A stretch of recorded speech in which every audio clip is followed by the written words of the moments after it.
The wind whipped across Stillwater Lake, sending chills down their spines. It carried a faint sound, a whisper, barely audible at first, almost like a voice.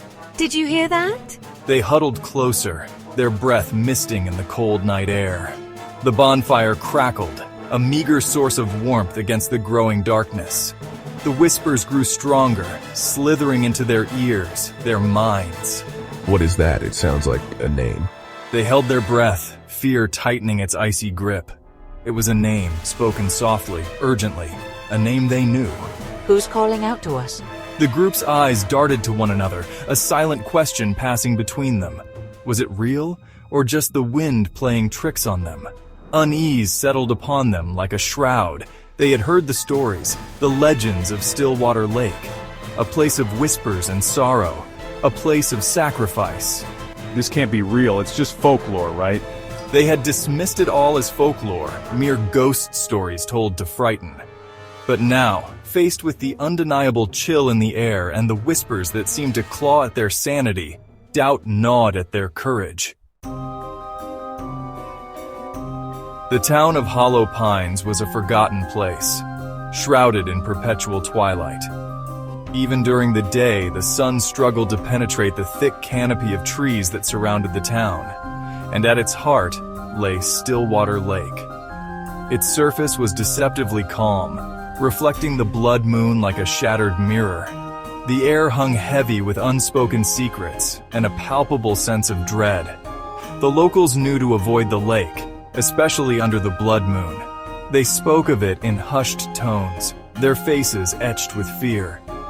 The legend was passed down through generations, a tale of a scorned lover driven to madness who had drowned in the lake, cursing it for eternity. It was said that the lake demanded a life every blood moon, a sacrifice to appease its fury. Those who dared to venture near its shores were met with chilling whispers, the voices of loved ones lost, tempting them, breaking their resolve. Many had succumbed to the lake's allure, their bodies never to be found. There were 5 of them, friends since childhood, bound by a shared history and a thirst for adventure. They had dared each other to spend the night by the lake, under the blood moon. A test of courage, they had called it. A foolish attempt to scoff at the local legends. This is going to be a piece of cake. Nothing to worry about. There was Liam, the skeptic, always the first to dismiss the supernatural. Emily, the pragmatic one, grounded in logic but with a flicker of unease in her eyes. Ryan, the daredevil, fueled by adrenaline and the thrill of the unknown. Chloe, the sensitive one, attuned to the unseen and already feeling a creeping dread. And then there was Daniel, the leader, his confidence masking a growing fear he refused to acknowledge. Come on, guys, it's just a night by the lake. What could possibly happen? They had packed lightly, bringing only the essentials: blankets, snacks, flashlights, and a worn-out copy of local ghost stories, a last-minute addition by Chloe, much to Liam's amusement. As the sun dipped below the horizon, painting the sky in hues of blood orange and deep purple, they set up camp by the edge of the lake. The air grew noticeably colder, and the whispers started, faint at first, then gradually increasing in intensity. Their laughter, an attempt to break the tension, died in their throats as they stumbled upon an old, weather-beaten chest half hidden by the gnarled roots of an ancient oak tree. Inside, they found a leather-bound journal, its pages brittle with age. The ink was faded, but the words sent shivers down their spines. Oh my God, look at this.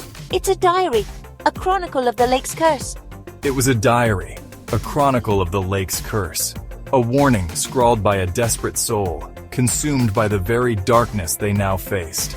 The writer spoke of the lake's hunger, its insatiable thirst for life. He described the whispers, the voices of loved ones lost, used to lure unsuspecting victims to their doom. He warned of the blood moon, a night when the veil between worlds thinned and the lake's power reached its peak. He pleaded with anyone who found his journal to leave, to break free from the curse's grip. The journal spoke of a sacrifice, a life freely given to appease the lake's wrath and break the cycle of death. But it offered no solace, no guarantee of escape. It only deepened the mystery, amplifying their fear. The lake's presence was growing stronger, more insidious. It began subtly. A flicker of movement at the edge of their vision. The feeling of being watched. Then the whispers intensified, no longer distant murmurs but clear voices, echoing in their minds, pulling at their deepest fears, their most profound regrets. They each heard different whispers, tailored to their vulnerabilities. Liam heard his deceased brother's voice filled with blame and accusation. Emily heard her parents, their voices laced with disappointment. Ryan was tormented by the echoes of a past mistake, amplified 1,000-fold. Chloe saw visions of her friends, their lifeless eyes staring back at her. And Daniel, grappling with a secret guilt, was bombarded by whispers of failure, of inadequacy. The lake was weaving its magic, a tapestry of fear and despair, tightening its grip on their sanity. They were no longer 5 friends seeking adventure, but pawns in a deadly game, their bonds of friendship strained, their trust eroded by the insidious whispers that poisoned their minds. Section 6. The Price of Freedom. The journal lay open on the ground, its pages illuminated by the flickering firelight. The words seemed to writhe on the parchment, a tangible manifestation of the evil that clung to the lake.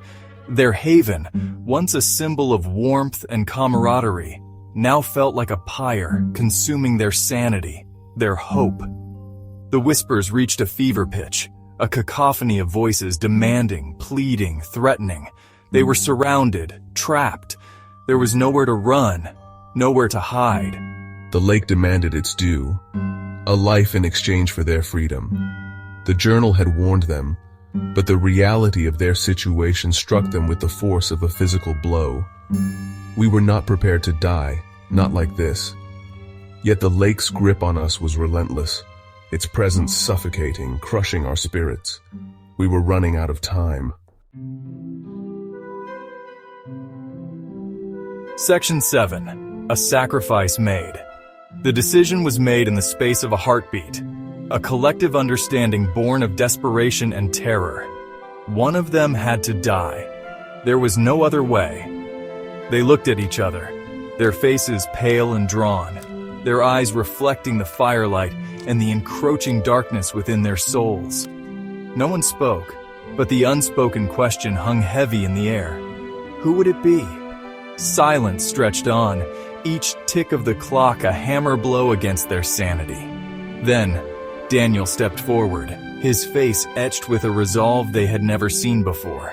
He would be the sacrifice. Tears streamed down our faces, a chorus of pleas and protests drowned out by the deafening roar of the wind. But Daniel was resolute.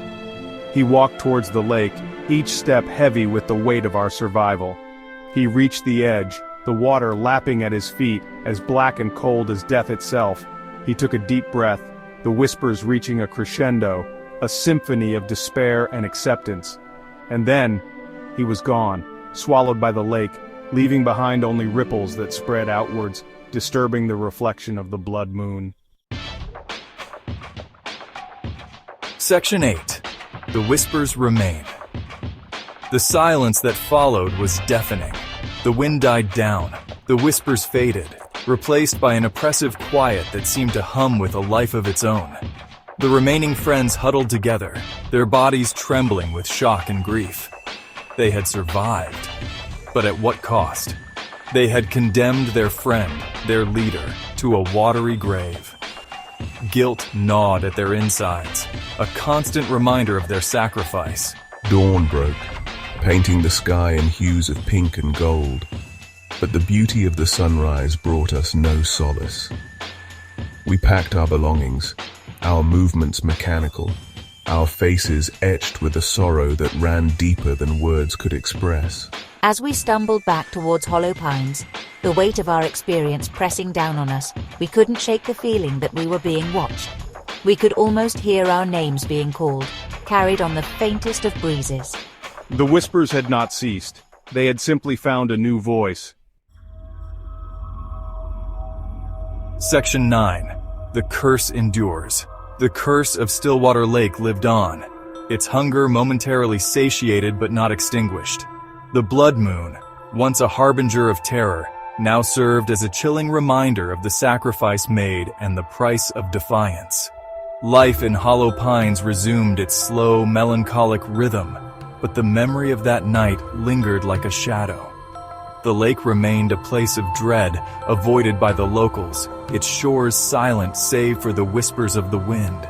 And in those whispers, some swore they could hear Daniel's voice, joining the chorus of lost souls, forever bound to the lake that had claimed him. The cycle continued, an endless loop of despair and sacrifice. The curse of Stillwater Lake, passed down through generations, remained unbroken, a testament to the enduring power of fear, guilt, and the darkness that lies at the heart of every human soul.